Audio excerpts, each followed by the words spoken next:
a nuestro Señor por este privilegio que juntamente con nuestros hermanos que tuvimos la bendición de poder ir a México, allí al estado de Nayarit, a poder apoyar, a poder conocer. Algunos de los miembros del equipo fue la primera vez que conocieron a Kevin, a Lina, a Hugo, a Vicky. Realmente fue una bendición tan grande para nuestros hermanos y para nosotros, y digo también para nosotros en general, ¿no? La iglesia. Hace rato en el tiempo de oración estábamos precisamente reconociendo el amor del Señor en la unidad que nos da el Evangelio, la unidad en la cual podemos ver que adoramos a un Dios, creemos en nuestro Señor Jesucristo, y de esta manera, aunque estamos lejos, varias millas o kilómetros separados, nuestro Señor nos da la oportunidad de poderle alabar, reconociendo así su santo nombre. Y bueno, mis hermanos, de antemano también quiero dar gracias a Dios por la vida de ustedes, por sus oraciones, su apoyo. Ya más adelante, en algunas semanas, estaremos dando noticia, estaremos dando reporte de lo que nuestro Señor nos permitió realizar allá en Nayarit. Muy bien, mis hermanos, pues es un gozo poder iniciar, volver a estar aquí con ustedes enseñando esta serie de Primera de Samuel. Les voy a pedir de favor que vayan abriendo ahí sus Biblias en el capítulo 27. De antemano, pues vamos esta mañana, vamos a tocar prácticamente 4 capítulos, aunque el capítulo 28 vamos a tocar los primeros 2 versículos de este capítulo 28. Sin embargo, vamos a estar viendo, leyendo y entendiendo la palabra de nuestro Señor en los capítulos 27, 29 y 30, principalmente viendo cómo se va desarrollando esta historia que nuestro Señor está obrando en la vida de David, aún a pesar de su falta de confianza, aún a pesar de la tribulación que está enfrentando a consecuencia de su pecado, pero viendo la obra del Señor obrando en el corazón de David. Estos días, hermanos, nuestros hermanos que pudimos tener la oportunidad de poder realizar el viaje, tuvimos la oportunidad de ir a un centro de rehabilitación. En este centro de rehabilitación, nuestro hermano Kevin, juntamente con su anciano Hugo, tienen la posibilidad, la bendición de poder ir cada semana a este centro de rehabilitación. Cada jueves nuestro hermano Kevin, que es el pastor misionero de la iglesia allá en Nayarit, visita este centro de rehabilitación. Realmente el equipo quedó impactado con la necesidad espiritual que hay en este lugar, pero también con mucho gozo y ánimo de cómo la palabra de nuestro Señor, por medio, utilizando a nuestro hermano Kevin, está fortaleciendo a los ya creyentes allí en este centro de rehabilitación, y asimismo compartiendo el evangelio a aquellos varones, a aquellas mujeres que todavía no son salvos. Y bueno, quisiera compartir algo, lo voy a leer. Es un pequeño testimonio de lo que experimenté ahí con un hombre. Él se llama José Manuel. Este joven llegó hace 2 meses al centro de rehabilitación, me miró a los ojos y me dijo: ¿sabes qué, Eduardo? Estoy enojado, me siento traicionado porque creo que no merezco estar aquí. Es una tragedia que esté aquí. La conversación avanzó, platicamos más sobre los propósitos de Dios en nuestras vidas y cómo muchas acciones y malas decisiones traen grandes consecuencias. Tuve la oportunidad, gracias a nuestro Señor, de poder compartir el Evangelio, y casi al despedirme me dijo: ¿sabes qué, Eduardo? Posiblemente estoy aquí con el propósito de conocer a Dios. Nunca había leído la Biblia, y lo que he aprendido con el hermano Kevin y lo que he escuchado hoy me hace pensar que Dios está cambiando mi tragedia en bendición. Y es que, hermanos, lo que Manuel descubrió es una verdad profunda de lo que hoy, en esta mañana, vamos a ver a través de la vida de David. A veces por miedo pensamos que estamos en el lugar incorrecto, pero la Biblia nos muestra una gran verdad, y la veremos hoy en esta historia de David. Y es que vamos a ver cómo Dios libra a los suyos y convierte la tragedia causada por el pecado en bendición. Y empecemos, mis hermanos, viendo cómo Dios rescató a David de un laberinto, de esa encrucijada que él mismo construyó, que él mismo inclusive cayó en ese mismo a consecuencia de su pecado, cayó en esa encrucijada, en ese laberinto que él mismo construyó. Vamos a ver ahí en los primeros versículos del capítulo 27, dice así la palabra del Señor. Dijo luego David en su corazón: al fin seré muerto algún día por la mano de Saúl. Nada, por tanto, me será mejor que fugarme a la tierra de los filisteos para que Saúl no se ocupe de mí y no me ande buscando más por todo el territorio de Israel, y así escaparé de su mano. Se levantó pues David y con los 600 hombres que tenía consigo se pasó a Aquis, hijo de Maoc, rey de Gat. Y moró David con Aquis en Gat, él y sus hombres, cada uno con su familia. David con sus dos mujeres, Ahinoam, jezreelita, y Abigail, la que fue mujer de Nabal, el de Carmel. Y vino a Saúl la nueva de que David había huido a Gat y no le buscó más. Aquí vemos, mis hermanos, cómo David entiende algo con claridad, ¿no? Y recordando los capítulos pasados, Saúl seguirá buscando a David, no para reconocer que será el próximo rey de Israel, no para reconocer que era el ungido de Dios para que gobernara sobre Israel, no, Saúl seguía buscándolo para poder acabar con su vida. Pero vemos, hermanos, que David comete un error, y lo vemos prácticamente en las primeras palabras del versículo 1. Dice aquí que David dijo luego David en su corazón. Fíjense esta parte, dijo David en su corazón. Prácticamente viendo la circunstancia, viendo la adversidad en la cual se enfrentaba él, al poder ver cómo Saúl intentaba matarlo, recordando hace 15 días, ¿no? Cómo Saúl reconoció 2 veces que David había tenido misericordia de David al no asesinarlo. David tuvo la oportunidad allí prácticamente 2 ocasiones, una allí en la cueva, la otra en el desierto. Sin embargo, David no atentó contra la vida de Saúl. Sin embargo, escuchando y recordando las palabras de Saúl, él no se confió en ello. Él conocía el corazón de Saúl, que estaba dominado por el pecado, estaba dominado por la envidia, estaba dominado por la ira, a tal grado de que por más que él hablara, era prácticamente de labios hacia afuera de lo que él reconocía hacia David, Saúl seguiría intentando acabar con su vida. Pero vemos, hermanos, él empieza a hablar en su propio corazón y se dice a sí mismo, ¿no? Algún día Saúl me va a matar, tengo que huir, me iré así con los filisteos. No es la primera vez que David recurre a esto, huir justamente con los enemigos. Pero fíjense, hace esto, hermanos, porque ¿qué? Dice, él confió en su corazón.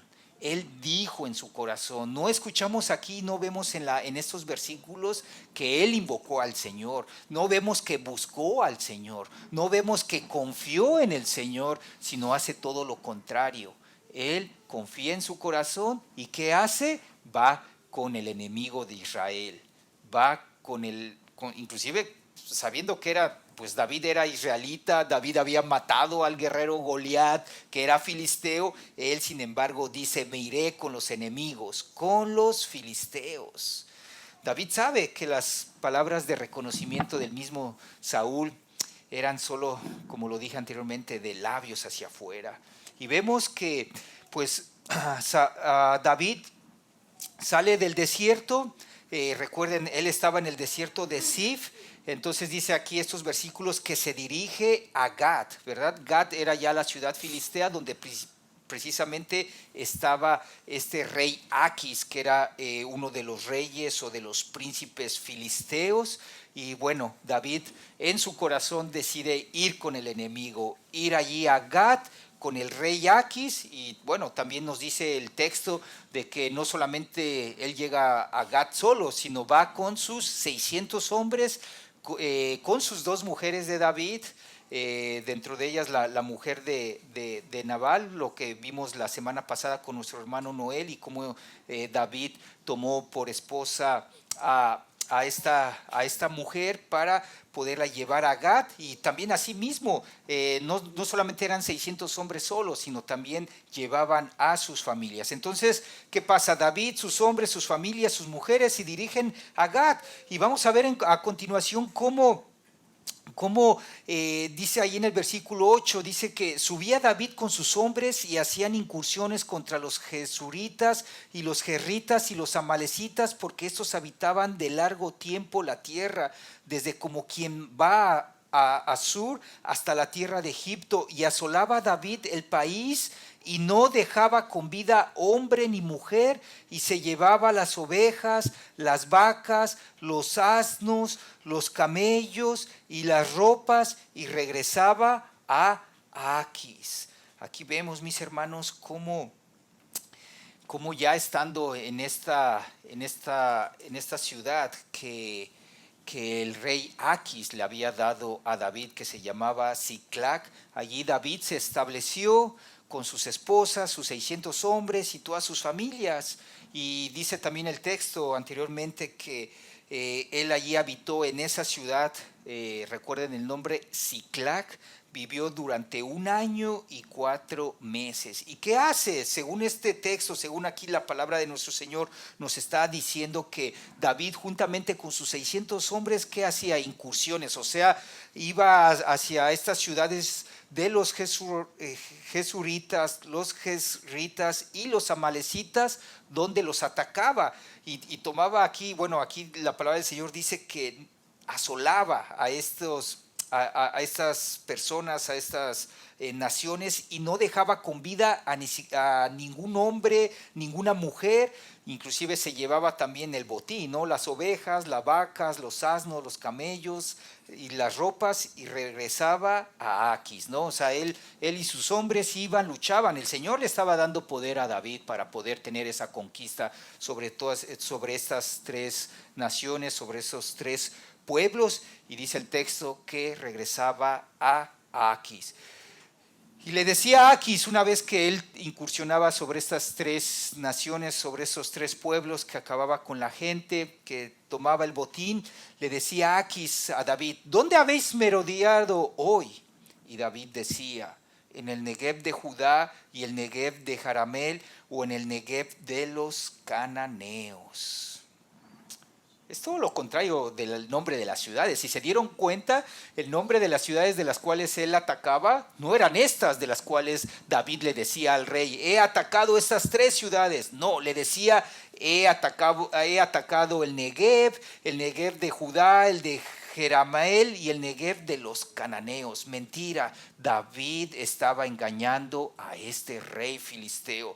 Le decía que estaba incursionando en esos territorios, que inclusive estos territorios estaban bajo el control de Israel. Y seguramente Aquis, al escuchar esto, decía: muy bien, David, sigue atacando a estos pueblos que actualmente Israel tiene este control. Recuerden, ¿no? Él se alegraba porque él era filisteo, y recuerden que su máximo rival de los filisteos eran los de Israel, y viceversa. Israel, su peor enemigo, eran los filisteos. Pero en este texto vemos que Aquis simplemente se cree la mentira que David le estaba diciendo, que estaba incursionando en estas ciudades, de los cuales, como vemos en el texto, no era verdad. Eso no era verdad. Y lo triste, hermanos, es de que, como lo vemos a continuación, ni un hombre ni mujer dejaba David con vida para que viniesen a Gat, diciendo: no sea que den aviso de nosotros y digan: esto hizo David y esta fue su costumbre todo el tiempo que moró en la tierra de los filisteos. Y Aquis creía a David y decía: él se ha hecho abominable a su pueblo de Israel y será siempre mi siervo. Fíjense, hermanos, la mentira, ¿no? Para cubrir su mentira, David, ¿qué hacía? Dice el texto que no dejaba con vida a nadie. ¿Y por qué no lo dejaban con nadie con vida? Porque decía David: no vaya a ser que deje a alguien con vida y vaya y diga a los filisteos a quien realmente esté atacando. Fíjense, hermanos, y lamentablemente, bueno, aquí lo vemos, digo lamentablemente, pero Dios en su soberanía está permitiendo que aquí se crea esa mentira de David, que decía que, inclusive aquí lo vemos en el texto, ¿no? Dice Aquis, no, pues realmente David está con nosotros, David está con los filisteos, él se ha hecho abominable a su pueblo de Israel y será inclusive siempre mi siervo, decía el rey Aquis. Fíjense, ¿no? O sea, para sostener la mentira, David usa la brutalidad, no deja testigos vivos, no deja ni hombres ni mujeres. Aquis cree todo lo que David le dice. Pero hermanos, la mentira no dura para siempre. Y nosotros lo sabemos, hermanos, cuando hemos estado en tentación de mentir o inclusive cuando hemos caído en tentación, vemos que la mentira no dura para siempre. Piensa en alguien que miente en su trabajo, tal vez esconde un error. Al principio parece funcionar, ¿no? Al principio dice, no, ya la libré, nadie sabrá de este error que estoy escondiendo. Nadie lo nota, pero para poder sostener su mentira, tiene que otra vez decir otra para poder guardarse de ser descubierto. Y no solamente otra, luego otra más. Y luego esto genera miedo, genera tensión, hasta que un día la verdad sale a la luz. Hermanos, la mentira puede funcionar por un tiempo, pero no dura para siempre. Y es justamente lo que pasa con David. Y lo vemos en los primeros versículos del capítulo 28. Dice que aconteció en aquellos días que los filisteos reunieron sus fuerzas para pelear contra Israel. Y dijo Aquis a David, ten entendido que has de salir conmigo a campaña tú y tus hombres. Vemos, hermanos, cómo los filisteos se reúnen para la guerra contra Israel. Aquis, siguiendo esa lógica, ¿no? El enemigo de mi enemigo es mi amigo, ¿no? O sea, el enemigo de Saúl es mi amigo, ¿no? Aquí refiriéndose, ¿no? a David, ¿no? Y le dice a David, ten entendido, amigo, ten entendido tú, David. Yo ya te he dado tierra, te di Siclag. Ten entendido que has de salir conmigo a la guerra, tú y tus hombres. Ya no es una salida opcional, hermanos, para David. Es una orden del rey. Tendrá que ir a pelear contra Israel. Imagínense, hermanos, escuchando las palabras de Aquis, hey David, no es opcional, tienes que venir conmigo. David escuchando esas palabras, no quiero imaginar qué ha de haber pensado. Es una orden del rey, tendré que obedecer, tendré que pelear contra Israel, tendré que pelear con mi pueblo, tendré que pelear con mis paisanos. David responde a Aquis, muy bien, dice David a Aquis, tú sabrás lo que hará tu siervo. No sé, hermanos, si David responde aquí con una frase de doble sentido, ¿no? Diciendo, muy bien, tú sabrás lo que hará tu siervo, ¿no? Para Aquis eso suena a una lealtad absoluta. Para David seguramente se le hizo un nudo en la garganta, ¿no? ¿Por qué, hermanos? ¿Por qué? Porque no sabemos contra quién pelearía realmente David. ¿Contra Saúl y su pueblo? ¿O traicionará a Aquis en el último momento? El engaño, hermanos, como vemos aquí, ha sido tan efectivo que Aquis no solo lo recluta, no solo le da esta ciudad de Siclag, sino que le da el puesto de máxima confianza, diciéndole lo siguiente: por tanto, yo te constituiré guarda de mi persona durante toda mi vida. Wow, hermanos, aquí el ungido de Jehová, el rey de Israel, es nombrado guardaespaldas del rey pagano que marcha contra Israel. Wow, aquí ya David está atrapado, hermanos, en su propia mentira. Está a punto de ir a la guerra, a luchar contra su pueblo, defendiendo a su enemigo. Está en una encrucijada, hermanos. Está atrapado en una situación que él mismo creó. Y es ahí, hermanos, donde vemos la gracia soberana de nuestro Dios, que tiene que intervenir en dirían los americanos, en este mes que ha creado, en este desastre que creó, hermanos. Y es que cuando nuestras decisiones nos encierran en compromisos imposibles, ya cuando no vemos la salida, ahí está la gracia del Señor, hermanos, la intervención providencial de Dios. Y lo vemos en los versículos, en los primeros versículos del capítulo 29, versículo 1, dice: los filisteos juntaron todas sus fuerzas en Afec, e Israel acampó junto a la fuente que está en Jezreel. Y cuando los príncipes de los filisteos pasaban revista a sus compañías de a 100 y de a 1000 hombres, David y sus hombres iban en la retaguardia. ¿Con quién? Con el rey Aquis. Y dijeron los príncipes de los filisteos, fíjense la providencia soberana de nuestro Dios, preguntando los filisteos a Aquis: ¡hey! ¿Qué hacen aquí estos hebreos? Y Aquis respondió a los príncipes de los filisteos: ¿no es este David, el siervo de Saúl, rey de Israel, que ha estado conmigo por días y años y no he hallado falta en él desde el día que se pasó a mí hasta hoy? Tratando de defender Aquis a David de estos príncipes filisteos. Él ha sido fiel, les dice a los filisteos, a los príncipes. Él desde ese día que ha estado conmigo ha mostrado lealtad. Entonces los príncipes de los filisteos se enojaron contra él y le dijeron: ¡hey, Aquis! Despide a este hombre para que se vuelva al lugar que le señalaste y no venga con nosotros a la batalla, no sea que en la batalla se nos vuelva enemigo. Porque ¿con qué cosa volvería mejor a la gracia de su Señor que con las cabezas de estos hombres? ¿No es este David de quien cantaban en las danzas diciendo: Saúl hirió a sus 1000 y David a sus 10,000? Hermanos, Dios en su gracia soberana interviene.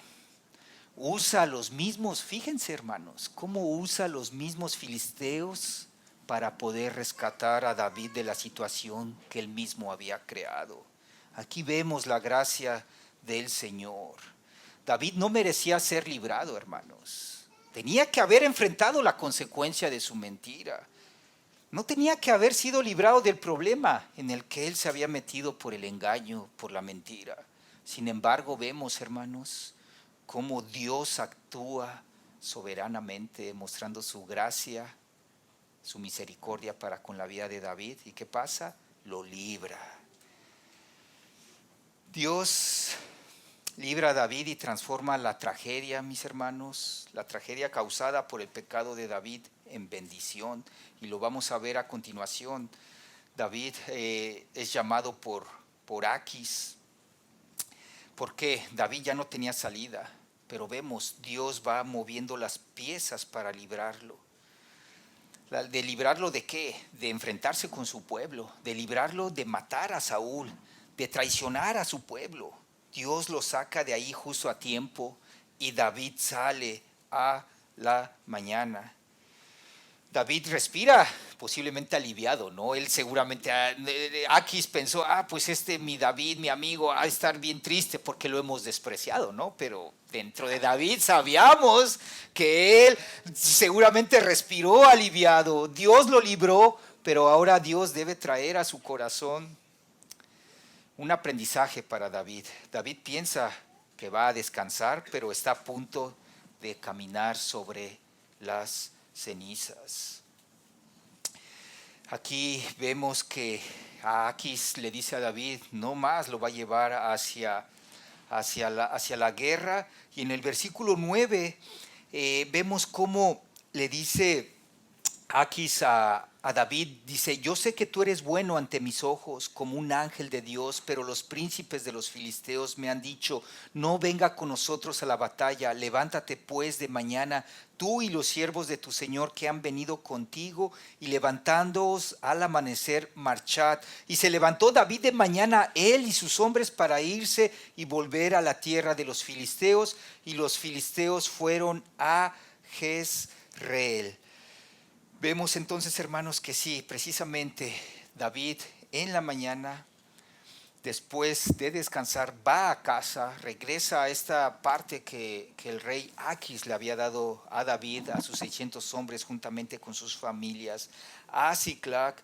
Y llegando ahí a Siclac, dice el texto, cuando David y sus hombres vinieron a Siclac al tercer día, los de Amelec habían invadido el Negev y a Siclac, y habían asolado a Siclac y le habían prendido fuego, y se habían llevado, ¿qué? Cautivos a las mujeres y a todos los que estaban allí, desde el menor hasta el mayor, pero a nadie había dado muerte, sino se los habían llevado al seguir su camino. Vino pues David con los suyos a la ciudad, y aquí que estaba quemada, y sus mujeres y sus hijos e hijas habían sido llevados cautivos.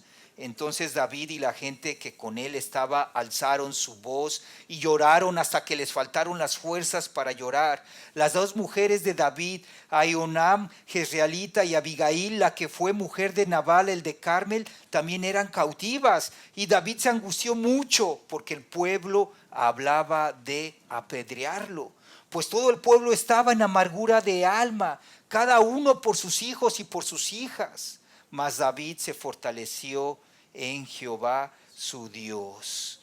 Wow, hermanos, vemos aquí esta historia. David regresa a este pueblo, a esta parte que el rey Aquis le había dado, la ciudad de Siclac. Llega el tercer día y ¿qué pasa? Encuentran humo, encuentran cenizas, la tragedia total. Los amalecitas quemando la ciudad, la quemaron. Y no solamente eso, se llevaron, ¿qué? Como dice el texto, se llevaron a las mujeres, se llevaron a los hijos, no quedó absolutamente nadie. Nadie quedó allí en esa ciudad. Bueno, por la misericordia del Señor y en su soberanía, en su propósito, Dios había permitido que ninguno muriera.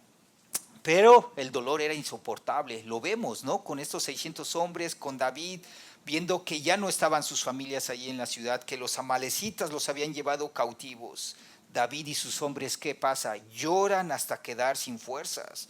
La tristeza se vuelve ira, inclusive como leímos, sus propios hombres quieren apedrear a David. Lo ha perdido todo. Pero hermanos, David en su angustia, ¿qué dice el texto? Se fortaleció en Jehová su Dios. En medio de la tribulación, en medio de la consecuencia de la mentira, en medio de ver que sus familias habían sido llevadas cautivas, David en su angustia se fortalece en el Señor su Dios. Y de esa manera, hermanos, él consulta a Dios. En medio de la tribulación, en medio de la tragedia, después de esto, él consulta a Dios. Y vemos, ¿no? Recordando la manera de cómo David consultaba a Dios, era por esta prenda sacerdotal llamada efod, como lo vemos en el versículo 7. Y dijo David al sacerdote Abiatar, hijo de Ahimelech: yo te ruego que me acerques el efod.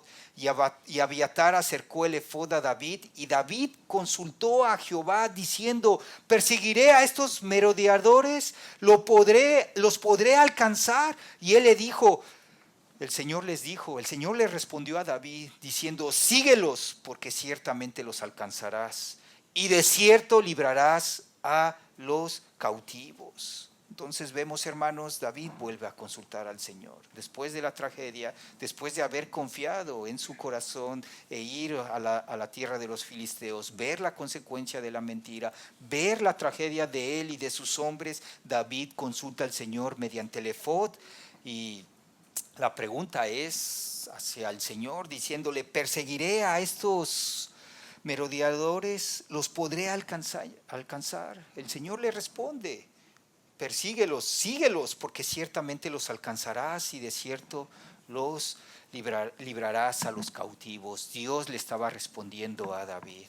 Dios le estaba diciendo lo que iba a acontecer. Dios le estaba dando una promesa a David. Entonces, versículo 9, partió pues David, él y los 600 hombres que con él estaban, y llegaron hasta el torrente de Besor, donde se quedaron algunos, y David siguió adelante con 400 hombres, porque se quedaron atrás 200 que cansados no pudieron pasar el torrente de Besor. Tomen en cuenta este versículo 10, recuerden, eran que 600 hombres de los cuales habían ido con David, sin embargo, pues no todos tienen la condición, no todos los 600 hombres tenían la misma condición. ¿Y qué pasa? Dice que se quedan atrás 200 hombres que cansados no pudieron pasar el torrente de Besor, no pudieron pasar más de esa cumbre.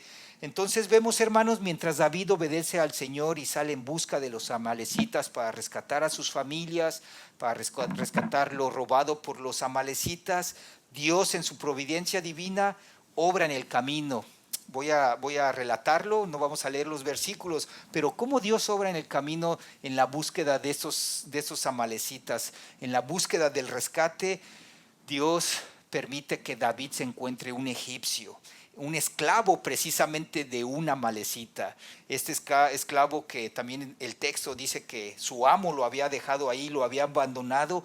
Este esclavo, este egipcio, este esclavo de los amalecitas les indica la ubicación de sus amos, de los amalecitas que habían destruido Siclac y habían llevado cautivas a la familia de David y de sus 600 hombres. Y versículo 16 vemos, lo llevó pues a David. Y aquí, una vez, imagínense esa escena, ¿no? El egipcio diciendo, mira, ahí están.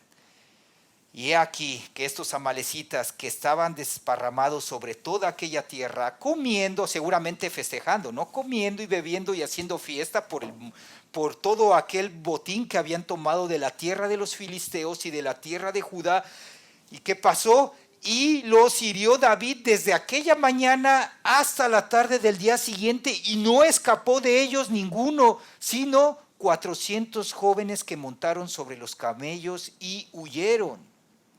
Y libró David todo lo que los amalecitas habían tomado, y asimismo libertó David a sus 2 mujeres. La misericordia, la bendición del Señor, y no les faltó cosa alguna, chica ni grande, así de hijos como de hijas, del robo y de todas las cosas que les habían tomado, todo lo recuperó David. Vemos, hermanos, entonces David ataca. Por la misericordia del Señor, en su bendición, David recupera todo, recupera a sus esposas, a sus 2 esposas, a las familias de sus hombres. No, dice el texto, no faltó nada, ni grande ni chico. Fíjense cómo Dios cumple su promesa. Dios le había dicho eso, lo vas a recuperar a tu familia, vas a recuperar todo. Y vemos, Dios cumplió su promesa. Hermanos, Dios libra a los suyos y convierte la tragedia en bendición, como lo vemos a continuación. Y vino David a los 200 hombres que habían quedado cansados y no habían podido seguir a David, a los cuales habían hecho quedar en el torrente de Besor, y ellos salieron a recibir a David y al pueblo que con él estaba. Y cuando David llegó a la gente, les saludó con paz. Entonces todos los malos y perversos de entre los que habían ido con David respondieron y dijeron, fíjense un detalle, ¿no? Dice el texto que eran que malos y perversos, ¿no? Seguramente, bueno, cuenta la historia de que los más malandros son los más fuertes, ¿no? Y justamente esos 400 hombres malos y perversos continuaron el camino con David para poder liberar a sus familias y llevar las cosas que se habían robado de ellos. Entonces, esos hombres le dijeron a David, ¿por qué no fueron con nosotros? No les daremos del botín que hemos quitado, sino a cada uno su mujer y sus hijos, que los tomen y que se vayan, ¿no? En pocas palabras, ellos no hicieron nada, nosotros fuimos los que rescatamos, los que tomamos el botín de vuelta. Ellos simplemente nada más que tomen lo suyo y que se vayan. Pero fíjense, la respuesta de David, diciendo, no hagáis eso, hermanos míos, de lo que nos ha dado Jehová, quien nos ha guardado y ha entregado en nuestras manos a los merodeadores que vinieron contra nosotros. Me impacta esto, hermanos. Fíjense, ¿no? Las altas, las bajas de la fe en David. Aquí mismo reconociendo David cómo Dios era el que les había dado la victoria. Dice, Jehová, quien nos ha guardado y ha entregado en nuestras manos a los merodeadores que vinieron contra nosotros. Versículo 24, ¿y quién nos escuchará en este caso? Porque conforme a la parte del que desciende a la batalla, fíjense la ley de David, así ha de ser la parte del que queda con el bagaje, les tocará parte igual. Desde aquel día en adelante fue esto por ley y ordenanza en Israel hasta hoy. Vemos, hermanos, en cierta manera un problema, ¿no? 200 hombres se cansaron, como leímos anteriormente, no pudieron seguir, se quedaron atrás y estos hombres le dijeron, no les daremos nada, que tomen a sus hijos y que se vayan.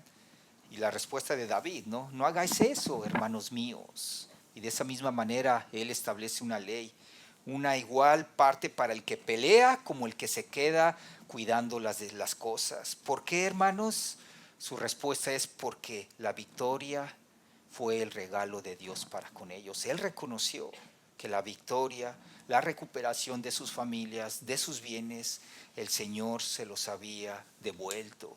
Versículo 26, y cuando David llegó a Siclac, envió del botín a los ancianos de Judá, sus amigos, diciendo, he aquí un presente para vosotros del botín de los enemigos de Jehová. Entonces vemos, hermanos, que inclusive comparte ese botín. David toma parte del botín, lo envía a los ancianos de Judá, y justamente, ¿no?, lo llamó como una bendición, un regalo hacia sus futuros súbditos, ¿no? Él, fíjense en su corazón generoso, no solamente dio por parte igual a los hombres cansados que se quedaron ahí en esta montaña, sino también tomó parte del botín y lo compartió de esa bendición que Dios les había devuelto.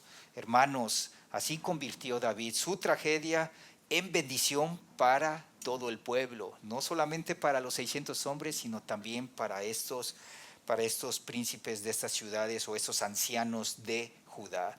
Así que, hermanos, Dios transformó el dolor de David en generosidad. Y eso creo que nos deja lecciones vitales que vamos a ver a continuación, hermanos. El dolor causado por el pecado puede ser trágico, y lo es, hermano, pero dejar de confiar en el Señor puede ser aún peor. Es por eso que esta mañana, hermano, te invito a que piensa en las consecuencias del pecado. Vimos esta mañana esta consecuencia que tuvo David por la mentira. No siempre Dios te va a librar como lo hizo con David. Evita la mentira, evita el engaño. Dios, no conocemos muchas veces los propósitos del Señor. Vemos aquí que aún a pesar del mal, aún a pesar del pecado, Dios lo utilizó para poder seguir cumpliendo su propósito. Pero Dios no siempre va a librarnos como lo hizo con David. Hay consecuencias. Muchas veces hay repercusiones que nos afectan no solamente a nosotros, sino también a nuestras familias, a nuestras iglesias, a nuestros amigos. El mismo engaño que estaba practicando David afectó no solamente a sus hombres, a que en un principio perdían a sus familias, afectó inclusive vidas, ¿no? Diciendo que para que no fuera descubierto, ¿qué hacía? Mataba, o sea, no dejaba vivo ni a hombre ni a mujer con tal de guardar la mentira. Así que, hermanos, evita consecuencias graves que puedan dañar tu vida y la de otros. El pecado siempre deja huellas. Y es por eso que esta mañana, hermanos, te invito a que aprendas a depender del Señor. David intentó sobrevivir con sus propias mentiras y estrategias. Casi le cuesta la vida, ¿no? Casi le cuesta estar traicionando a su pueblo. Casi le causa, imagínense la traición de Aquis, ¿no? Al descubrirle. Aquis no le iba a perdonar la vida. Pero miren, intentó él sobrevivir con sus propias mentiras y estrategias, casi le causa la vida, y solo cuando se fortaleció en el Señor, cuando buscó al Señor, encontró dirección y victoria. Así que, hermano, a lo mejor ahorita estás enfrentando una decisión importante y estás actuando posiblemente como David, por impulso, por emoción, sabiendo que has de tomar una decisión importante o que estás tomando ya la decisión en tu familia, en tu trabajo, en la escuela. Pero estás actuando muchas veces sin impulso, sin orar, sin buscar consejo bíblico. ese camino, hermanos, no terminará bien, te lo aseguro. Pero esta historia es bella, hermanos. Nos invita a fortalecernos en el Señor. Busca su dirección en su palabra y depende de Él. Y vamos a ver, cuando dependemos de Él, que entenderemos que nuestra única seguridad real está en el Señor. Así como David, una vez recuperado el botín, o más bien, una vez que Dios le dio la victoria y le permitió que recuperara el botín que los amalecitas se habían llevado, nos invita a reflexionar y a pensar que nuestra gratitud debe de bendecir también a otros. Muchas veces, hermanos, Dios permite las tragedias y las usa para llevarnos a refugiarnos en Él, a confiar en Él. Las usa para formar nuestro carácter, así como lo hizo con David. David tomó sus miedos y sus fallas, pero el Señor formó un corazón generoso en él, no solamente repartiendo el botín con los 200 hombres cansados y débiles, sino también con los ancianos de Judá. Y fíjense, esa historia, hermanos, justamente estaba pensando, yo la viví hace unos días, lo viví en carne propia, aquí en la iglesia. Un hermano que está pasando por una situación difícil en su trabajo, posiblemente incertidumbre, presión, preocupación por el futuro, se acerca a mí y me dice: el Señor ha puesto en mi corazón bendecir a los hermanos que irán al viaje misionero y a la iglesia en México. Humanamente uno pensaría lo contrario a lo que hizo el hermano. Si estoy viviendo en tribulación, en situación económica adversa, pues es tiempo de ahorrar, es tiempo de guardar, es tiempo de protegerse. Pero Dios le permitió al hermano hacer algo distinto, hermanos. Tomó esa situación difícil del hermano para poder bendecir a otros. Tomó esa situación difícil y formó en el hermano un corazón generoso. Y hoy, hermanos, puedo decir esto: Dios convirtió o está convirtiendo esa prueba en una bendición grande para los hermanos que realizamos el viaje a México y para la iglesia en Nayarit. Wow, hermanos, que nuestra gratitud en el Señor, con lo que hemos podido recibir, también podamos bendecir a otros. Así obra el Señor, hermanos. Toma la dificultad y toma cualquier cosa de nosotros, ya sea adversa, dolorosa, pero esa situación la transforma en instrumento de gracia para poder bendecir a otros. Manuel, aquel joven que conocí en el centro de rehabilitación, tenía razón. Dios estaba cambiando su tragedia en bendición. Y esa es la historia del Evangelio, mis hermanos. Por la gracia del Señor somos rescatados de la tragedia del pecado. ¿Para qué? Para que podamos recibir la bendición de ser liberados por nuestro Señor Jesucristo y así gozar de su generosidad, gozar del regalo de la vida eterna. David compartió el botín con los que estaban cansados y no podían pelear. Eso nos recuerda a alguien más, nuestro Señor Jesucristo. Nosotros éramos esos hombres cansados. No podíamos ganar la batalla contra el pecado, pero Jesús sí podía ganar la batalla. Jesús peleó por nosotros, venció y ahora comparte su victoria con nosotros por pura gracia. Ese es el amor generoso de nuestro Señor Jesucristo. Así que, hermanos, amigos, si hoy te sientes en una trampa que ha sido inclusive muchas veces a consecuencia de nuestro pecado, si estás en una tragedia, haz lo que hizo David. Recuerda, hermanos, haz lo que David hizo. Fortalécete en el Señor. Confía en Él. Él puede librarte y transformar tus tragedias en una bendición eterna. Oremos, hermanos.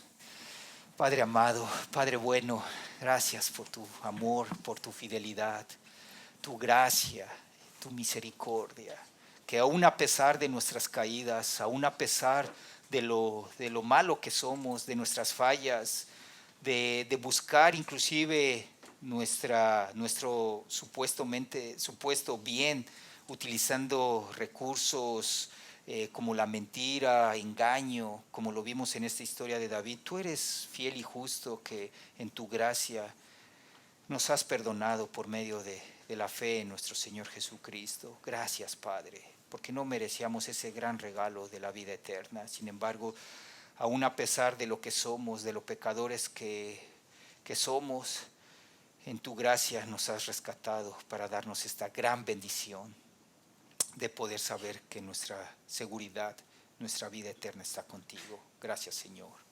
En el nombre de Cristo Jesús agradecemos y oramos. Amén.